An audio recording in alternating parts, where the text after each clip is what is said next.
Hello everyone, this is Kweli and welcome to Learning Order. Today we will do set 3 of our error correction series from Noun. এখানে আমরা বিভিন্ন previous year কোশ্চেন্সে noun related যে সমস্ত error এসছে সেই সমস্ত এররগুলো আমরা কিছু সিলেক্ট করেছি, যেখানে বিভিন্ন রকম কনসেপ্টগুলো বারবার রিপিট হয়েছে আমাদের বিভিন্ন রকম এক্সামে।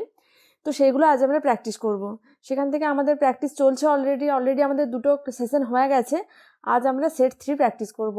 আর আমি অ্যাডভাইস করব, ফার্স্টে তোমরা কোয়েশ্চেন্সগুলো এখানে যেগুলো দেওয়া রয়েছে, যে সেন্টেন্সগুলো, তোমরা ভিডিও প্রয়োজন হলে পজ করে তোমরা নিজেরা ট্রাই করো।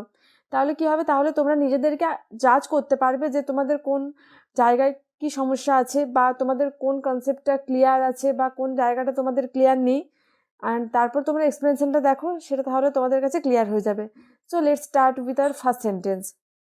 Sheep are economically useful and so they are reared for wool and meat. কি পেয়েছি আমরা? শিপস। কিছু নাউন আছে যেগুলো বোথ সিঙ্গুলার অ্যান্ড প্লুরাল ফর্মে সেম ফর্ম ইউজ হয়, যেরকম ধরো শিপ। আবার আর একটা কি পেলাম আমরা? Fish, sheep. এগুলো যখন আমরা একটা বোঝাই বা একের বেশি বোঝাই, সেক্ষেত্রে কিন্তু আমরা উভয় ক্ষেত্রেই শিপ, ফিশ এগুলোর পর এস অর ইয়েস অ্যাড করে প্লুরাল করি না। শিপ মানেও একটা শিপ, একটা ভেড়া। আবার যখন আমরা শিপ বলছি, সেখানেও আমরা সেই ওয়ার্ডের মধ্যে দিয়ে আমরা একের অধিক 5টা 10টা বা তারও বেশি আমরা বোঝাতে পারি। তো এখানে আমাদের কি হবে? শিপ আর economically useful and so they are reared for wool and meat. 1.5 lemons were enough to prepare the juice. এখানে আমরা দেখো ফ্র্যাকশন পেয়েছি 1.5। তো আমরা সবসময় মনে রাখবো এটা, যে 1.5 যখন আমরা এই রকম ফ্র্যাকশন পাবো আমাদের সাবজেক্টের মধ্যে, তারপর আমরা অলওয়েজ ইউজ করব plural noun plus singular verb. তাহলে এখানে আমাদের কি আছে? প্লুরাল ছিল, এটাকে আমরা করব ওয়াজ। তাহলে 1.5 লেমনস, এটা আমাদের ঠিক আছে, কিন্তু এখানে কিন্তু আমরা লেমন করব না, আমরা কিন্তু প্লুরাল নাউন হবে অ্যান্ড ইউজ করব singular verb. Was enough to prepare the juice. The words have been living here for about a decade. তো এখানে আমরা কি পেয়েছি দেখো? অ্যাপোস্ট্রোফ এস পেয়েছি। অ্যাপোস্ট্রোফ এস যখন থাকে, তার মধ্যে দিয়ে আমরা কি বোঝাই? অ্যাপোস্ট্রোফ এসের মধ্যে দিয়ে আমরা অলওয়েজ ডিনোট করি পজেসিভ কেস। পজেসিভ কেস আমরা apostrophe S or of or apostrophe S, এইগুলো দিয়ে আমরা পজেসিভ কেস ডিনোট করি। বাট এখানে তো তার পজেসিভ কেসের কথা বলা হয়নি। এখানে কি বলা হয়েছে? প্লুরালিটি, মানে all the members of both the family বলা হয়েছে। কিন্তু যখন প্লুরালিটি বোঝাবে, তখন আমরা অলওয়েজ অ্যাপোস্ট্রোফ এস ইউজ করবো না, আমরা জাস্ট এস ইউজ করবো, বোথ বলবো। তাহলে এখানে আমরা কি জানলাম? যে প্লুরাল বোঝাতে হলে we will use only S, we will use S. কিন্তু যখন আমাদের পজেসিভ সেন্স বোঝাবে, তখন আমরা শুধুমাত্র অ্যাপোস্ট্রোফ এস ইউজ করতে পারি। তো এখানে obviously we will delete apostrophe sign. Okay, the Booths have been living here for about a decade. The paper of my home loan is ready to submit now. দেখো এখানে paper কথাটার মানে কি? Document. তো যখন পেপার কথাটার মধ্যে দিয়ে আমরা ডকুমেন্ট বোঝাবো, তখন কিন্তু আমরা বলবো কি? Papers of my home loan is ready to submit now. আমরা কখনোই পেপার ইউজ করব না। আর যদি তোমরা এমনি ফ্রিকোয়েন্টলি শুনে থাকো, দেখবে আমরা বলি না পেপারস রেডি হয়ে গেছে বা পেপারস রেডি হয়নি, এই কথাটা আমরা ইউজ করে থাকি না রিয়েল লাইফে। তো যদি আমরা একটু চোখ কান খোলা রাখি, আমাদের রিয়েল লাইফেও বিভিন্ন রকম কথা আছে। হ্যাঁ, এটা ঠিক যে আমরা কিছু মিস ইউজ করে থাকি কোনো ওয়ার্ডের ক্ষেত্রে, বা অনেক রকম হয় যেগুলো আমরা বলি মুখে, গ্রামাটিক্যাল এরর্স আমরা ইউজ করে থাকি। কিন্তু আবার এটাও ঠিক আমাদের বলার কথ্য ভাষাতে যে সমস্ত ওয়ার্ডসগুলো আমরা ব্যবহার করি, সেগুলো সব কিছু কিছু ক্ষেত্রে কি সেগুলো আমরা ঠিক কথাটা ইউজ করি। তো দেখবে আমরা বলে থাকি papers, not paper. I have my works to do. কি পেয়েছি? works. This is an example of uncountable noun. Uncountable নাউনের ক্ষেত্রে কি হয়? আনকাউন্টেবল নাউনের ক্ষেত্রে কিন্তু আমরা এস অর ইয়েস অ্যাড করে তাকে প্লুরাল করতে পারি না, কারণ আনকাউন্টেবল নাউন্স আর always used in singular form only and they always take singular verb after them. তাহলে I have many work to do, not works but work, work to do. You are among those men who earned name and fame not by chance but by hard work. দেখো এখানে আমরা কি পেয়েছি? Those, তাই তো? এটা এবার কি প্রোনাউন বলো?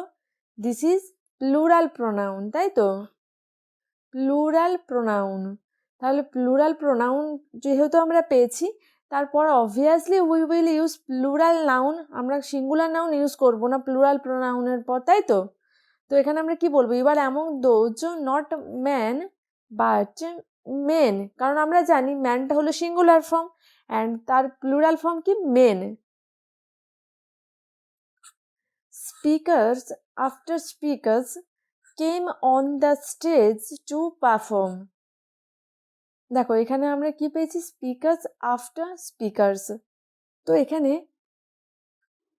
আমরা এই রুলটা মনে রাখবো যে when the same nouns are joined by two or after, they are used with singular verb and they are always singular in form. তাহলে এখানে আমাদের কি আছে? স্পিকার। তাহলে আমরা স্পিকার্স বলবো না, এখানে দেখো প্লুরাল ফর্মে ছিল, তাই তো? তো আমরা এখানে কি বলবো? Speaker after speaker. যখন সিমিলার নাউন আমরা ইউজ করব, যখন সিমিলার নাউন জয়েন্ট হবে বাই টু অর আফটার, তখন কিন্তু আমরা সেই যে নাউনগুলো সেইগুলো কিন্তু আমরা অলওয়েজ সিঙ্গুলার ফর্মে ইউজ করব। অ্যান্ড এখানে আরও একটা এরর আছে আমাদের ফ্রিকোয়েন্টলি এক্সামে, যে স্পিকার আফটার স্পিকার ধরো এইরকম থাকলো সেন্টেন্স বা জেনারেশন টু জেনারেশন থাকলো, তারপর কিন্তু always we will use singular verb, singular verb. আচ্ছা এখানে যদিও আমাদের ভার্বটা কি আছে? পাস্ট টেন্সে আছে। যেহেতু আমাদের ভার্বটা পাস্ট টেন্সে আছে, তাহলে আমরা singular or plural verb use করছি, সেটা নিয়ে আমাদের এখানে কোনো হেডেক হচ্ছে না। কিন্তু যদি এটা কাম থাকতো তাহলে কিন্তু আমরা কি করতাম? Speaker after speaker comes, not come হতো। কারণ কি কাম হতো না? তার কারণ এটা আমরা যখন সিঙ্গুলার ভার্ব ইউজ করব তাহলে COMES কামস করতাম, কারণ সিঙ্গুলার ভার্বের পর আমরা এস বসাই। আর next one is children are playing and making mischiefs as their holidays have started. তো এখানে আমাদের কি আছে? দেখো প্রেজেন্ট কন্টিনিউয়াস টেন্সে আছে, তাই তো? কি আছে বলো? Children are playing and making. তো আমাদের এখানে টেন্সটা ব্যালেন্সড আছে, কিন্তু এখানে আমাদের কোন ওয়ার্ডটা আমরা পেয়েছি? মিসচিভস, মানে বদমাইশি করা। তো this is also uncountable noun, তাই তো? আর আমরা কি জানি? আনকাউন্টেবল নাউনের পর আমরা এস অর ইয়েস দিয়ে তাকে প্লুরাল করতে পারি না, because they are always used in singular form only. তো এখানে কি হবে? Children are playing and making mischief as their holidays have started. Now moving on, a lot of food we serve are wasted. তো এখানে কি আছে? দেখো আমরা অফ প্রেপোজিশনটা পেয়ে গেছি, তাই তো? তো যখন আমরা অফ প্রেপোজিশনটা পেয়ে গেছি, তাহলে তার আগের পার্ট ডিসাইড করবে what will be hour correct verb form in the sentence, তাই তো? তাহলে আ লট, এটা কি? Singular subject. আর যখন সিঙ্গুলার সাবজেক্ট হচ্ছে আমাদের ভার্বটাও হবে সিঙ্গুলার, তাহলে কি হবে? Is wasted.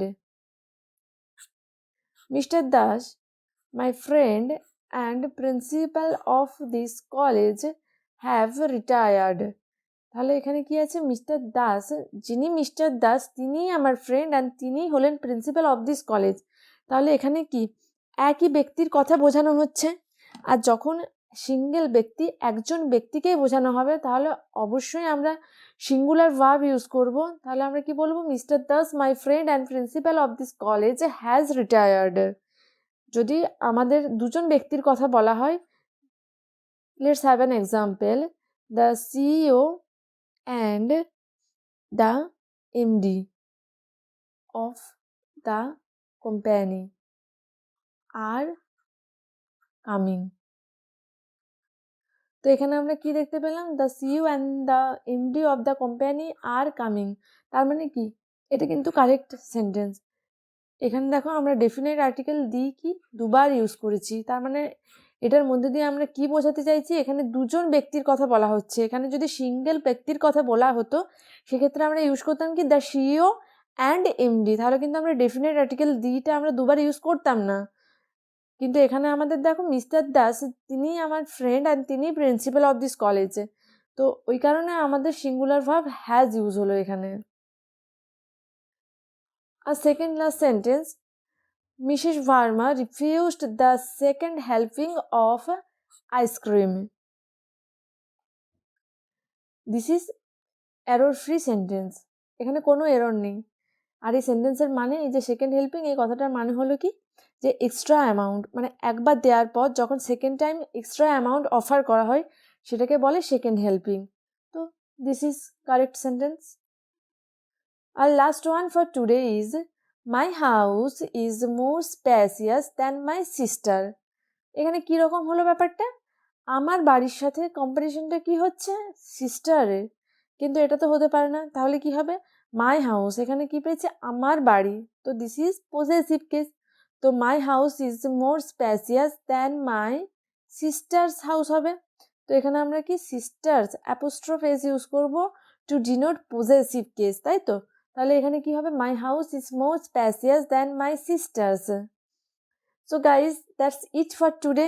এখানে আমরা নাউন কারেকশনের থেকে যে সিরিজটা স্টার্ট করেছি এটা আমরা কন্টিনিউ করব, তার সাথে সাথে আমাদের ওয়ান ওয়ার্ডের একটা সেশন চলছে সেটাও আমরা কন্টিনিউ করছি। তোমরা তোমাদের প্র্যাকটিস কন্টিনিউ করো উইথ লার্নিং করা। I hope you will find this video useful and please do like, share and subscribe. তোমরা আমাকে কমেন্ট সেকশনে জানিও তোমাদের ভিডিও কেমন লাগছে, তোমাদের প্র্যাকটিস কেমন চলছে। তোমরা তোমাদের প্র্যাকটিস কন্টিনিউ করো উইথ লার্নিং করা, ডেফিনেটলি তোমরা ইমপ্রুভমেন্ট দেখতে পাবে তোমাদের নিজেদের মধ্যে। Thank you for watching, keep practising, keep improving.